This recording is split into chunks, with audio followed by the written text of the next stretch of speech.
Hello दोस्तों, मेरा नाम है अमित पाल। मैं आपका स्वागत करता हूं अपने YouTube चैनल एजुकेशन हब पर। तो जैसा कि दोस्तों आपको पता होगा, मैं यहां पर बॉटनी पढ़ा रहा हूं और बॉटनी की इससे पहले मैं आपके लिए 2 क्लासें अपलोड कर चुका हूं जो रूट यानी कि जड़ के बारे में थी।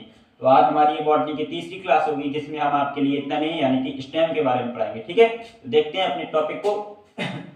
बॉटनी क्लास 3, ठीक है, तना यानी कि स्टेम। तो मैं आपके लिए सबसे पहले बता दूं कि तने का निर्माण कैसे होता है। तो ये जैसे बीज है, बीज में ये 2 किल्ले निकले हुए होते हैं, एक ऊपर की तरफ और एक नीचे की तरफ। नीचे वाले को मूलांकुर कहते हैं, मूलांकुर से ही जड़ का निर्माण होता है, ये मैं पिछली वीडियो में बता चुका हूँ। ऊपर वाले किल्ले को प्रांकुर कहते हैं, जिससे क्या होता है, तने का निर्माण होता है। ठीक है, तो तने का निर्माण कैसे होता है? प्रांकुर से। ये बात मैंने यहाँ पे लिख भी दी है कि तने का निर्माण जो है वो प्रांकुर से होता है। ठीक है, और तने की जो प्रकृति होती है वो कैसी होती है? तने की प्रकृति फोटोट्रॉपिक होती है, अर्थात प्रकाश की ओर बढ़ने की होती है। ठीक है, और तने की हम पहचान कैसे करते हैं? तने में छोटी छोटी गांठ पाई जाती हैं, जिसमें छोटी छोटी गांठें पाई जाएंगी उसे हम क्या कहेंगे? तना। ठीक है, छोटी छोटी गांठें यानी कि नोड एवं इंटरनोड पाए जाते हैं।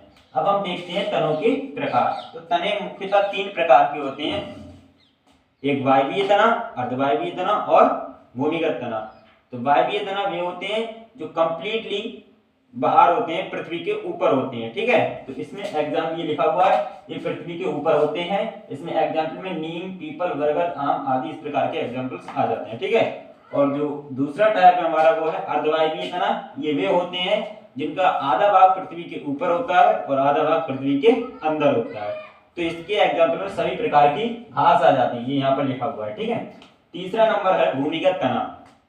ये वे तने होते हैं जो पूर्ण रूप से पृथ्वी के अंदर पाए जाते हैं। अक्सर एग्जाम में भूमिगत तने से ही क्वेश्चन आते हैं, तो इसे हम ध्यान से देखेंगे। इसके एग्जाम्पल में आलू, हल्दी, अदरक, प्याज, लहसुन आते हैं। इसके एग्जाम्पल्स को भी कई भागों में बांटा गया है, जैसे आलू को कंधे में रखा गया है, हल्दी और अदरक को प्रकंधे में रखा गया है, प्याज और लहसुन को सलकंधे में रखा गया है। ठीक है, तो ये तने के बारे में बात हो गई। और ये यहाँ पर थोड़ा नोट पॉइंट लिखा हुआ है जिससे अक्सर एग्जाम में क्वेश्चन आते रहते हैं। जैसे आलू का हरा रंग किसके कारण होता है? सोलेनिन के कारण।